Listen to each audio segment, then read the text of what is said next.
Hello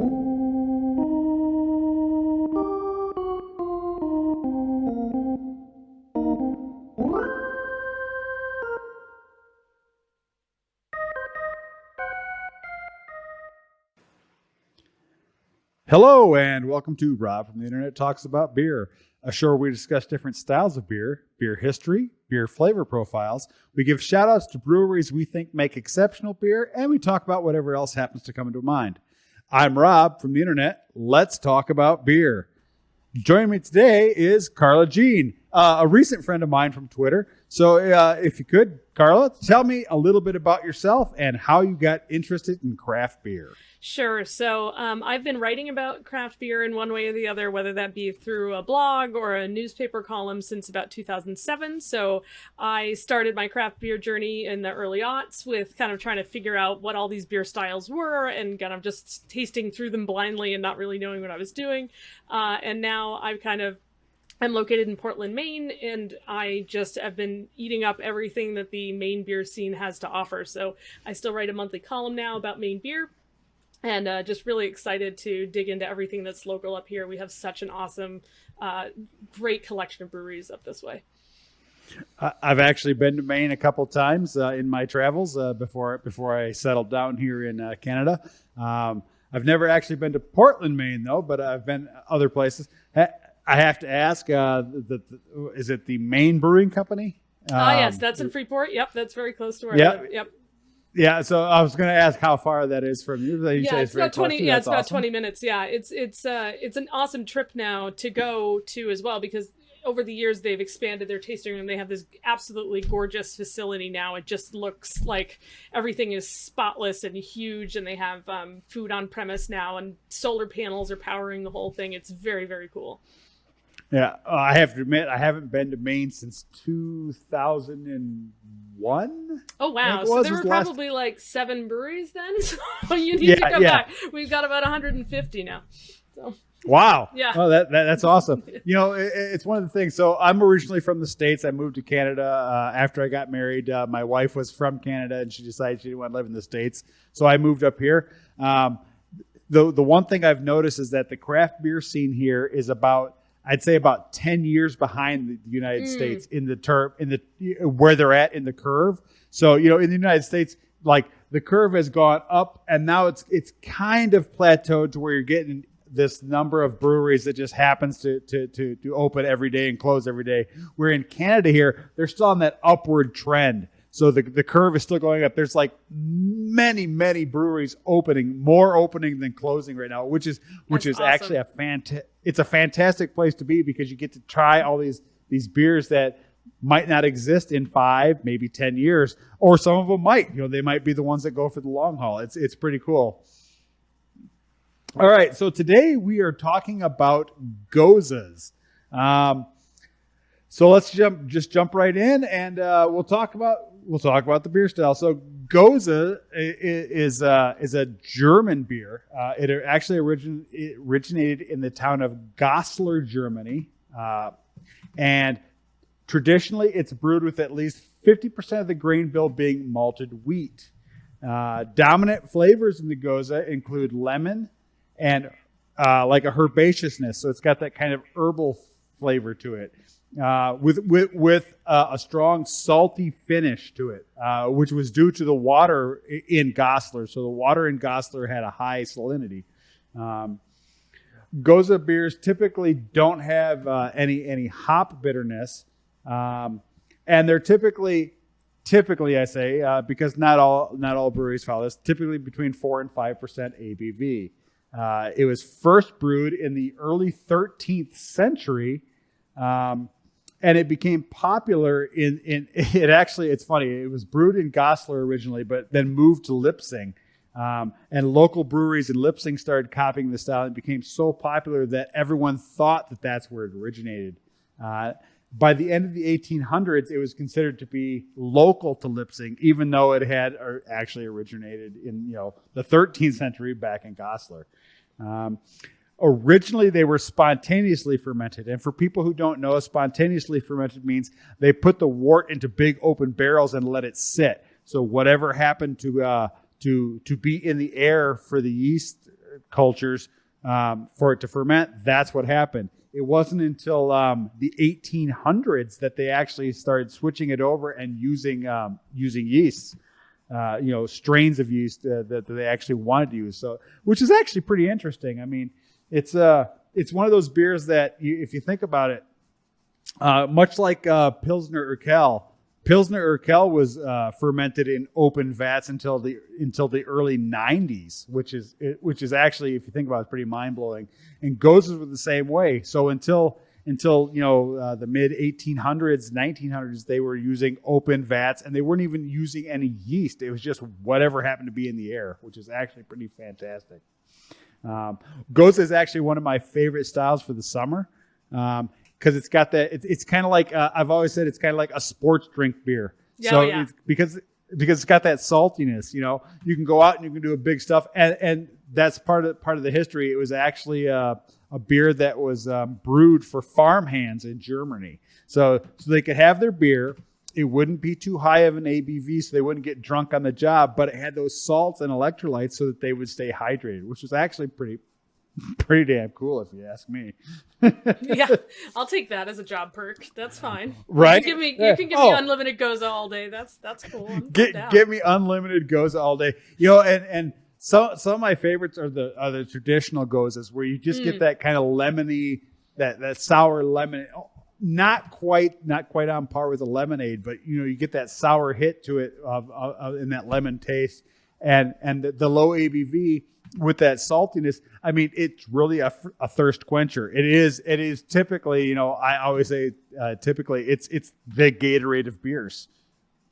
Absolutely, it is, and it's. I thought one of the cool facts about it too was now that craft breweries are bringing back the style. There was a period of time where it almost went extinct as a style, and that basically I don't know the full story, but like one importer brought over some of the original Leipzig Gose to the US, and like somebody was an advocate to just keep it and brought it back, like slowly blowing embers back into the fire of popularity in that. So it almost died as a style, and now it's being brewed on all these little craft breweries. And we've got, I think between the two of us, we have a couple of examples that are all that are from all over the place, and it's just kind of neat to see that type of history, that style not only just last that long, but also to come back from the brink of extinction and become something that's just kind of a part of the craft beer scene now.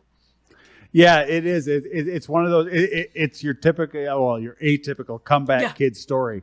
I mean, one of the things when I was doing, I always like to do a little bit of research about beer styles before the show, in case there's something I don't know about them, because I know a lot about. Let me rephrase that. I know a little about a lot of things.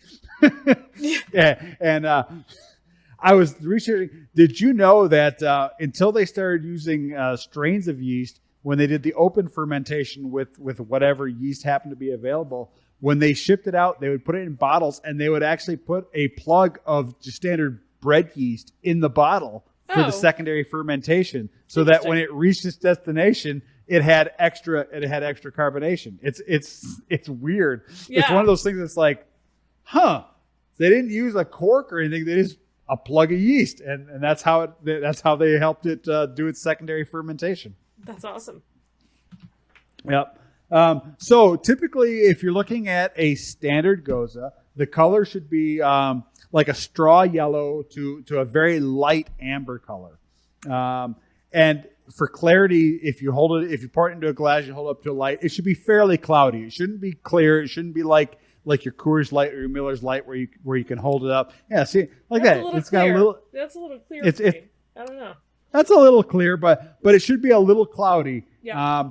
And you should see a medium to a large amount of bubbles rising up. It should be fairly carbonated to the visual, not necessarily overall, but visually it should be fairly carbonated. Yep. Giving it a smell, you shouldn't really smell like that alcohol astringency to it. It should have kind of a floral or fruity scent to it. You shouldn't smell any of the citrus-like hops because of the hops they use. And if you taste it, it should be more malty than anything. So you should have that malt backbone. All right, so I'm gonna open mine. Nice. I've got the Guava Gose from Collective Arts, Nice. which is I've a been to brewery Collective here. Arts. Neat. Yeah. So Collective Arts is based out of Hamilton, Ontario, but they've actually got a location in I think in Buffalo, New York. That's the one I've been to. Is the one in Buffalo. Yep. Yeah, and they're looking at opening another location somewhere else in the United States. Cool. So this is their Guava Gose. It's not going to be a traditional Gose. It's going to have. I mean, looking at this thing, look, it's like super hazy. Yep. And it's not the straw color. It's more of that guava color. But it's got a fantastic aroma. I mean, it smells like tropical fruits, and it's yeah. I mean, it looks good. It's got a slight when you're sniffing it. You can kind of like it's kind of like when you're standing at the beach on the ocean. Oh yeah, I love that. I love that smell. Yep. That little bit of saltiness to it. So, all right, I'm going to give it a taste. You give yours a taste, and we'll talk about our first impressions.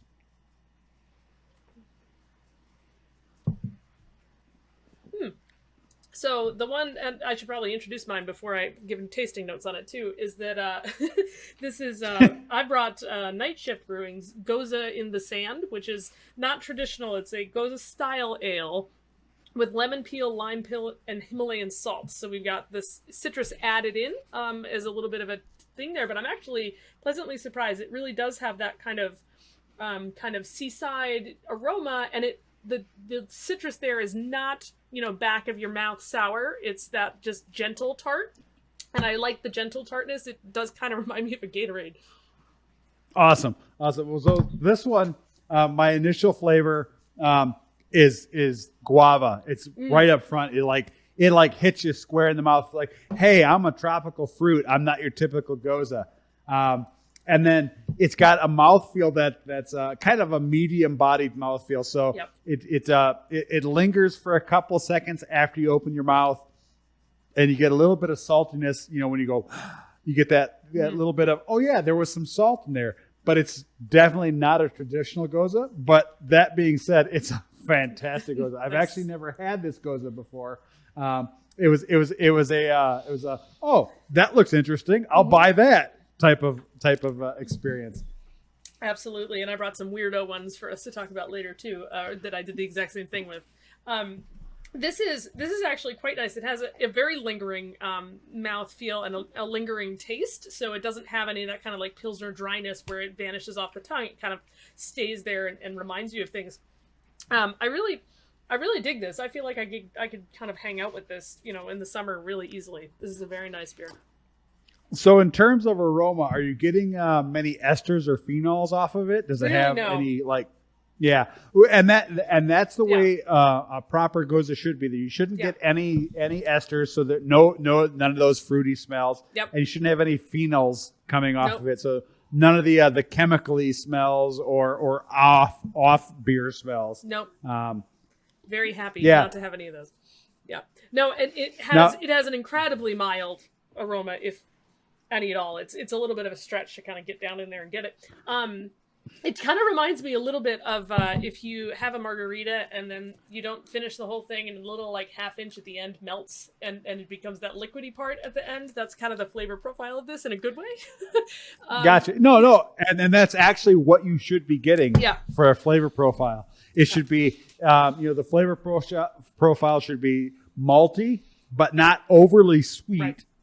And you should have that kind of saltiness, like if you were drinking a margarita, like from the salt on the rim, you should have that as your aftertaste. Yep. You might, depending on how it was fermented and how it was conditioned, you might get some leathery or earthy flavors if they used Brettanomyces. So you might get those flavors depending on how they actually created the Gose. But they should have a very low profile in the beer if they exist at all. I mean, and typically speaking, this beer is not aged. So it's fermented, it's kegged or bottled, and it's consumed. There's not like a conditioning period like there are for a lot of beers. Yeah, and I've noticed as well, because they're not aged, they're not intended to be aged too, that we're seeing them in cans a lot more as well. It's meant to kind of be consumed fresh, consumed kind of at that retail point, and I'm really happy when I see these available when I'm out. Because it's not it is more widespread of a style than it used to be, but it's still not common. It's not every brewery has an IPA, right? But not everybody has a Gose, right? Correct. Yeah, that's one of those things. I mean, this is one of those styles. I actually discovered this style when I was 23, so that would be 26, almost 27 years ago. I happened upon a local brewery that was making one. I was like, and I said, "What the hell's a Gose?" And they're like, "It's pronounced Gose. It's a German beer. Would you like a sample?" And they gave me a little 4-ounce glass of it. I drank it. I'm like, I will take a growler of that to go, please. Yeah, and it can be a really easy drinker. And like you mentioned, the ABV is typically quite low, so it's a great one to bring to a social gathering, or to kind of have a few of them when it's hot out and you're not stumbling home. It's quite nice. I actually can't find the ABV on this one, but I'm assuming it's in that range. It's weird to me that you don't have to list ABVs on labels, but this one doesn't have it. Yeah. Well, so here in Canada, they actually do list the ABV on all the labels. It's I think it's a provincial standard. So this one comes in at 4.9. So it's within the 4 to 5 range. Yep. It's at the upper end of it. But it's a great beer. And I have to say that every beer I've ever had from Collective Arts has been a great beer. Oh, yeah. I mean, that's been my experience as well. They make some really creative, very interesting stuff. They might have a style of beer you don't like, but it's not that it's bad. It's that you don't like that style of beer. Yep. So. And for those who have not heard of Night Shift, they're out of Massachusetts. We've recently got distribution up into Maine of those guys. They used to be the guys that you would have to make the pilgrimage to Massachusetts, stand in line, get your case, and leave kind of a brewery. And they've expanded now; they're much bigger. They obviously have can distro outside of out of state. But I've been really happy to see the kind of variety of things that have come into our distro, including sours, including some stouts, and including multiple Goses and kind of Gose style ales, what they're saying here. So it's a nice variety to come up instead of just one flagship coming across the border of our state. I always like to see that. I would have, to be fair, I would have picked a local beer, but the one I was looking for, in particular, which is a more traditional Gose, I was not able to get in time. So just a shout out to Rising Tide makes a beer called Pisces, which is brewed with Maine seawater. And it's nice. And it really, really does hit all of those descriptors of a really, a traditional, typical Gose. And it's very, very nice. So again, if you're down in the Maine area, grab that beer, Pisces. It's great. I do have another local that's the one that breaks all the rules, so we'll talk about that one a little bit later. But it is fun to just kind of see this happening in a local scale, as opposed to just imports as well. Because as a German style, it's something that I used to only be able to get, in the import section of, the beer stores that we used to like. Right, yeah. No, and I'm of the same, cut from the same cloth. I love the Gose style, and for the longest time, it was hard to find it anything other than an import. Yep. And you're right. For the longest time, it was almost as if this style almost went extinct. Yep. And then, for whatever reason, it became popular again, and now more and more breweries are making it. We've got several breweries here in Southwest Ontario that make Goses seasonally. Obviously, they make them more in the summertime, the late spring, early summer, which is keeping with tradition because they're meant to be a working hands beer. Goses are the German equivalent of a saison. Mm-hmm. So. Yeah, and it's the same similar story where that's for the workers. They wanted to make it something accessible and satisfying without it being something that they would end up drunk on by the end of the day or the end of the shift or the end of the week. So, right. Yeah. Fantastic. I love that. So tradition. I love that style too. Yeah. To be fair. Yeah. No. Yeah. Saisons are great. Yeah. Saisons are another favorite in our household. My wife, that's her absolute favorite style of beer is a saison. And we go out of our way to try and find breweries that make saisons because you some got to of them come can down be, here to Portland, man, because Oxbow will like make her heart sing. They really they really kind of have specialized in farmhouse ales, saisons, and things, and they do some incredible saisons and incredible like spontaneously fermented stuff. Oxbow Brewing has a location in Portland, and they also have one up in the mid-coast of Maine that's more like tucked away in the woods. It's their original location, but man, do they kill it with the saisons. And then, of course, we have Allagash, too, which does a lot of the Belgian styles, including saisons and variants. Yeah. Yeah, they make great beer in general. But if you like the saisons, you got to have some Oxbow, like, for sure. So, traditionally speaking, Gose should be served in a fluted style glass, so it should be smaller at the base and larger at the top. Yeah, typically failed. Like sorry, this is a Cantillon glass though. So well, but it's in the same vein. Yeah. So it's smaller at the base, larger at the top, and serving temperature should be between 4 and 13 degrees Celsius, which is 40 to 55 degrees Fahrenheit for my Freedom Unit using friends.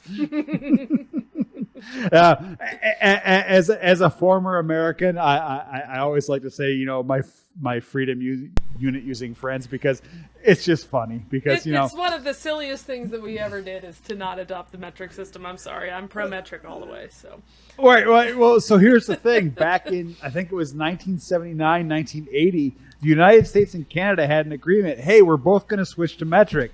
Canada switched, and the United States said, we decided we're not going to. We don't change. Yeah, no, I know. It's, and it's sad. I was, that would have been smart for being having a scientific background, it would make things a lot easier, if NASA wasn't trying to do things in both millimeters and inches, which is how we, crashed into Mars, little things like that. Right? It's fine. Just little things. Just little things like that. So I'm there right there with you on that. But I do joke and I call them Freedom Units too. I think it's funny. One of my favorite things was when was it? Was it about 10 years ago when there was that whole group of people calling French fries Freedom Fries? Oh yes, yeah, during the Bush years. Yeah, that was because it had something to do with the fact that France objected to us going into Iraq. So they were like, well, at the White House cafeteria, we're not going to call them French fries anymore. We're going to call them Freedom Fries. And it just, the pettiness of that, it's just so American. I can't even. It's just, right. It's great. And if you want to talk about something else beer-wise that's American, it's taking a traditional style and just saying all those guidelines out the window. So I want to talk about this one too. So this brewery is out of Maine, and this is the brewing is Barreled Souls, and they're out of Saco, Maine, which is a little bit south of Portland. It's a coastal community, but it's not like a pretty cute coastal community. It's like, a working coastal community that's kind of, going through a revamp.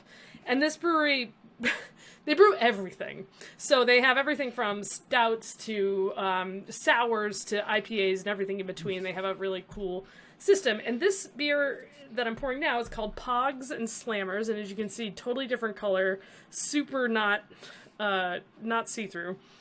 And this is described on this label as an Imperial Gose with passion fruit, orange, and guava.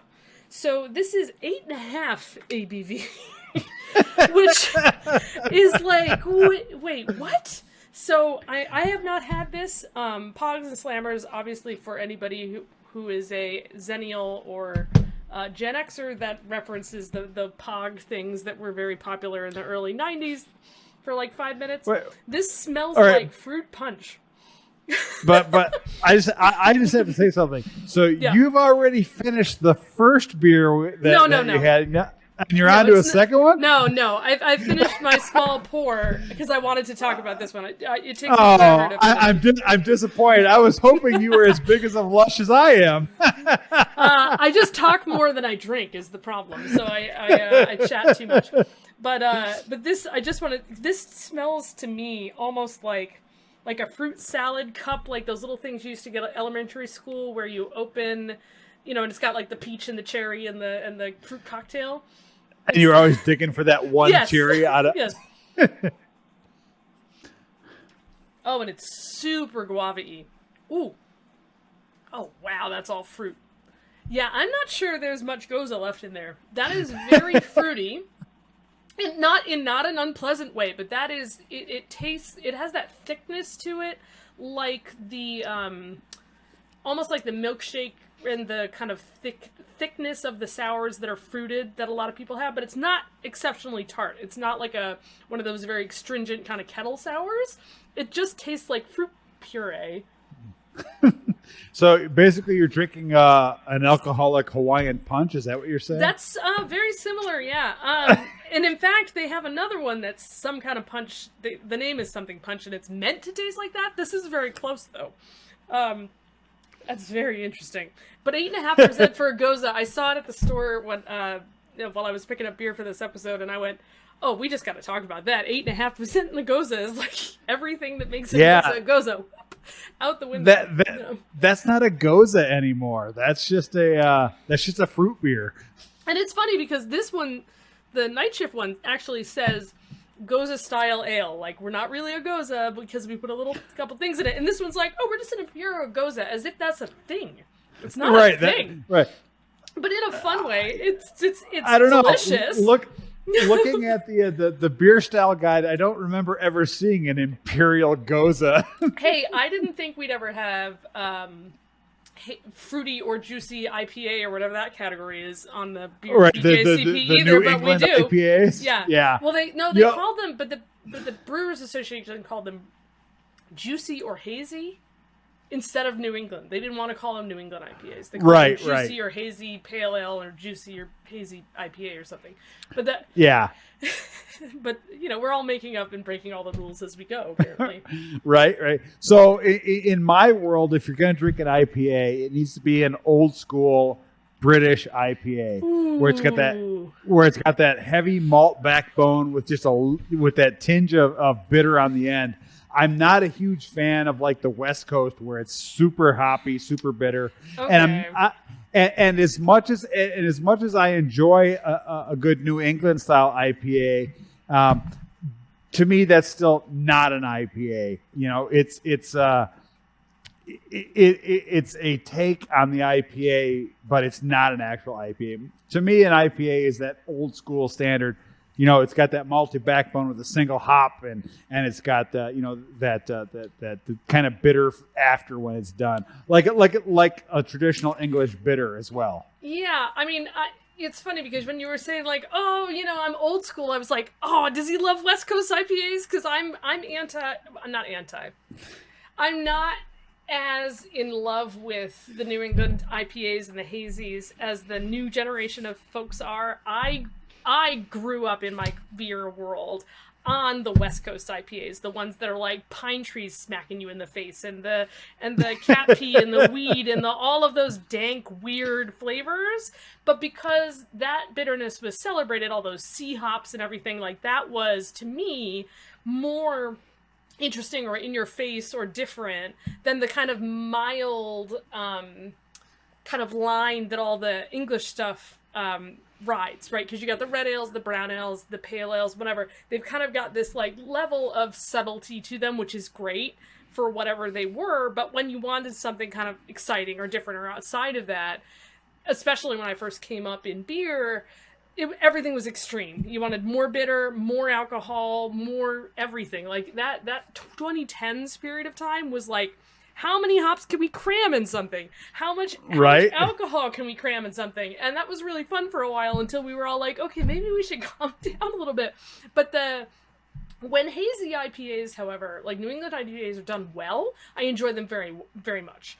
But I feel like there are some that just come across, they have an astringency to them that I don't enjoy, and I think it's because of the way that they're made, the way that they're kind of like underboiled a little bit so that they're trying to get rid of the bitterness, but there's a different taste that comes out there that I'm just not a huge fan of. If I'm going to have bitterness, I want like legit bitterness, not like byproduct bitterness, if that makes any sense. No, it makes perfect sense. Yeah. And then my other issue is that I am one of those super tasters of diacetyl. So when I do go for the English, sometimes, depending on how much is typical for the style, I have a little bit of trouble getting through like some of the pubish ales that might have a little bit more diacetyl and that buttery taste, because I can taste it so strongly. And it's Gotcha. something that I had to kind of like get over when I was kind of learning, especially about the English styles where that off flavor belongs because of the yeast they use and whatnot. But one of my experiences diacetyl that like broke my heart a little was I went on this really special tour of Allagash, right? Behind the scenes, we got to go into the QC lab and all this crazy stuff. And they said, okay, you're going to pretend you're on a QC panel for Allagash Brewing. And I'm like, yeah. And they're like, we're going to give you Allagash White. I'm like, yeah. And we're going to spike one of them with an off flavor. And I'm like, oh no. And they spiked one with diacetyl, and I was like, I can't get out of my head the taste of what Allagash White was ruined with diacetyl. Because of course they would never let anything even near that out of that brewery. So it was just this like horrifying like experience for me. It was like, no diacetyl in the Allagash White. Like, oh, it's so bad. But I digress. So it's just been. I'm definitely a West Coast IPA fan, and I've been looking for more of them because everybody wants to do the hazies now.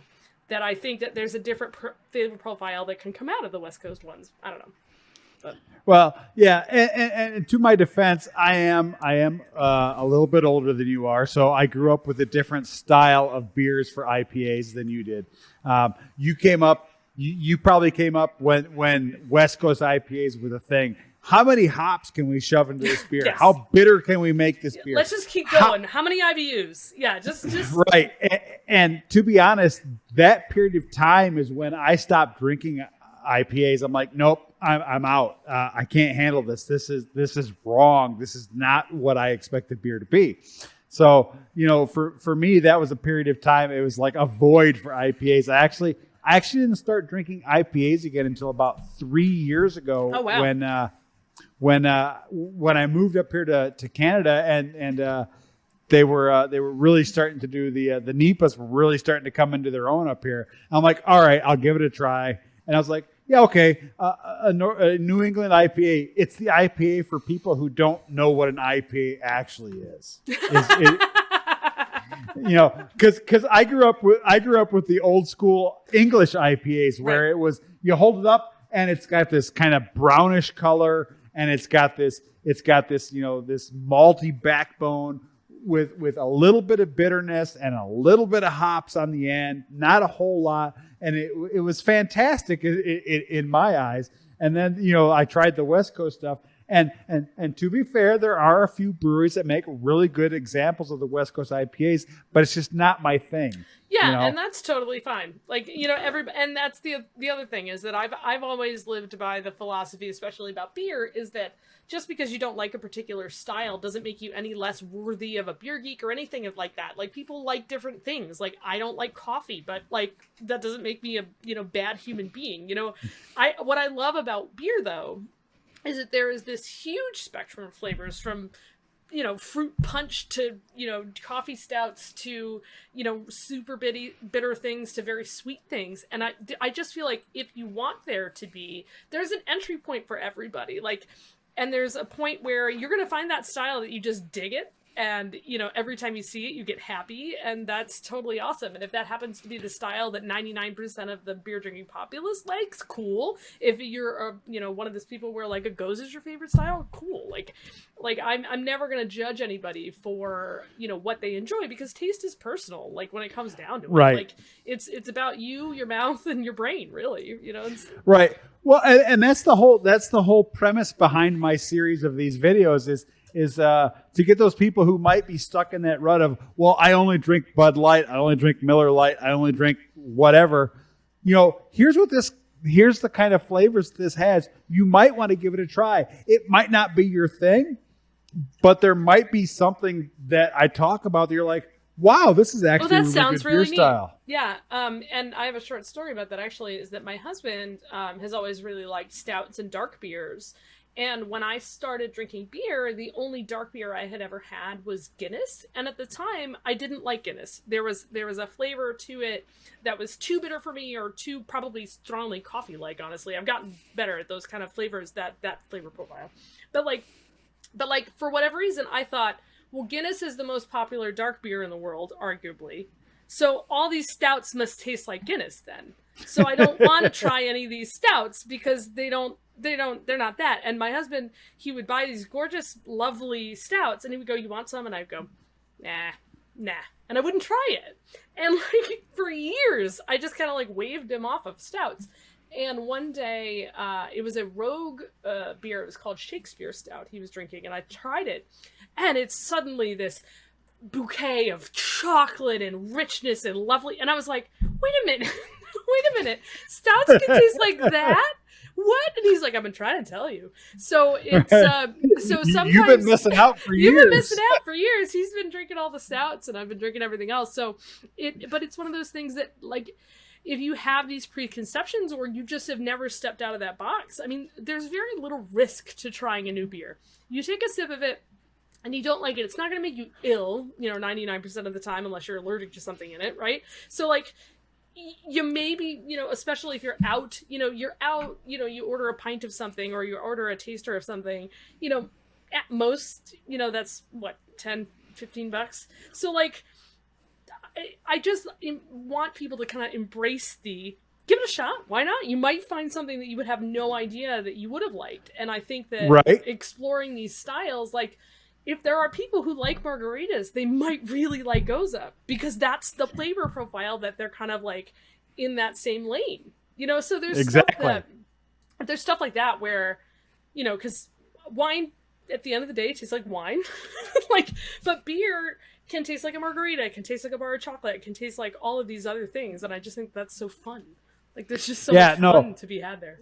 It is. It's amazing. And like I said, that's the whole premise behind this, is it's not about the technical stuff. It's not about, this is this and this is this. It's like, this beer tastes like this. Right. You might want to give it a try. It's one of those things, like you said, wine tastes like wine. Red wine tastes like red wine. Unless you have a really refined palate, like I do not have a really refined palate. So for red wine, for me, it either tastes dry or it tastes sweet. Yep. Those are the two flavors I get from it. But with beer, I'm like, well, I taste chocolate, or this kind of tastes like I have a piece of leather in my mouth, or this tastes like I've got a lemon in my mouth. This tastes like I've got, it's weird the way it works. And, it's one of those things, like you said, taste is a very personal thing.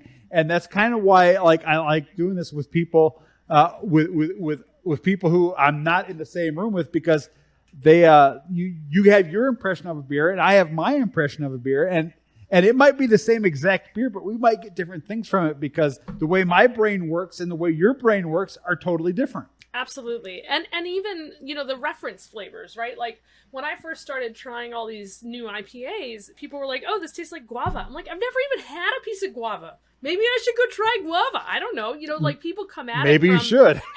Well, now I have. But they come at it from different references too. Like if your culture is certain ethnicities, you might say, oh, that's yuzu. Oh, that's this. And these are not ingredients that everybody necessarily has experience with. So there's so much to be said there, and just so much to be discussed. Like, oh, this reminds me of X. This is totally up the alley of Y. And I love that about beer. And I love that, we can all literally be sitting around the same table having the same beer and having different connections to what we're kind of getting out of it. And that's the thing, I've said this on multiple episodes. I continue to be amazed by the fact that you can take 4 basic ingredients and make so many flavors out of it. It's like, 100%. Oh, you've got grain, you've got water, you've got yeast. It's like, and you've got whatever adjuncts you throw in there. But it's like 4 basic ingredients, and you have, I don't know how many thousands of different flavor profiles. Oh, yeah. And you get so you might have a stout that's chocolatey and coffee, but inside that you also might have oh, well, it's got a little bit of this, like, it kind of has this earthy or herbaceous flavor to it as well. Or you might have, oh, well, it tastes a little bit like cherries, or it tastes a bit like with some other beers you might get like, oh, well, it smells like fresh cut grass, or it tastes like a flower. It's like it's weird. And it continues to amaze me that you can take those simple things and turn it into something so complex. Yeah, and what I want to tell the people who are listening that are not in the beer world is that, like, and there's really no, like, super wrong or super right answer. So if you taste this and you taste watermelon, that is what you're tasting. Like, that's totally okay. Like, we're not going to judge you and be like, well, no, actually, it's, like, I think that there's this fear, because there is a learning curve for things like wine or spirits, where there's the right thing to say and the not right thing to say. Whereas, like, if I give this to somebody and just have them write down like 3 words it makes them think of, it might be any 3 words, and it's not like there's not a grading sheet. I'm not here saying, well, you didn't say margarita, so you're wrong. Like, that's not how it works, and that's not how anybody wants it to work. We want you to be there with that experience, figure out if you enjoy it or not, and then pursue something like it or pursue something different than that. And that is kind of the joy of the beer industry in general. Like, a good bartender will help you do that. We'll go, okay, do you love coffee? Do you love bitter stuff? Or you like more sweet things? And they'll kind of steer you in a direction that might be in line with what you like. But nobody's sitting there going, oh, well, you didn't like this beer, so you're a terrible person. Like, it's never going to happen that way, or shouldn't happen that way. And I just feel like the beer industry doesn't do that. No, in good establishments, that doesn't happen. I mean, if you get the occasional, the hoity-toity beer snob, yeah, that might happen. But as a general rule, it doesn't happen. People are like, oh, so that's what you're getting out of it. That's really interesting, because here's what I get out of it. Yeah. And it's such a fun conversation, Right? That's the thing about the craft beer scene. I've had this conversation with several people, like, for the brewers themselves, it's like, yeah, okay, they're all in competition with each other, but they're really not. It's a big community. It's like, hey, we're making this, and they're like, hey, we're making this. Oh, well, this tastes kind of the same as this, but it's not the same. Hey, how about we do this together? Or how about, we find something. And, the craft beer community is all about helping each other and getting the word out and getting craft beer into more people's hands. Absolutely. And I'm all about the same thing. Absolutely. And I think that you nailed it too, is that, there's 150 breweries in Maine, right? So technically they should all be competitors, right? We're all making a widget, and, I want you to buy my widget versus their widget. But the thing is that they're not the same. What the IPA that Brewery A is making is not the same as the IPAs Brewery B is making. So it's almost like restaurants. Like, you don't have identical restaurants that are competing with each other. You have a variety of things that might cater to one person or taste, or one person's style, or something like that. And I love that there is this camaraderie and collaboration that happens. Breweries are like, hey, I want to come over and do a collab. So they'll have multiple breweries, brew a beer together and both release it, at their breweries. That's awesome. Like that type of creativity is fantastic. And just the fact that it's very clear that this is not cutthroat.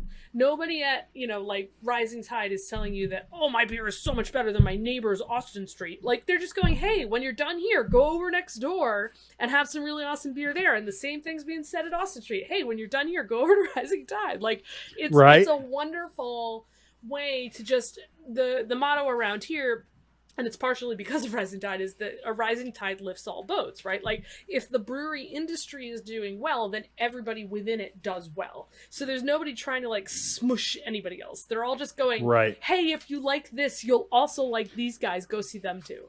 And I just think that there's so much fun to be had with that. Yeah, no, absolutely. All right. So if you could, if you could name 1 or 2 breweries who you think does the Gose style really well, who would they be?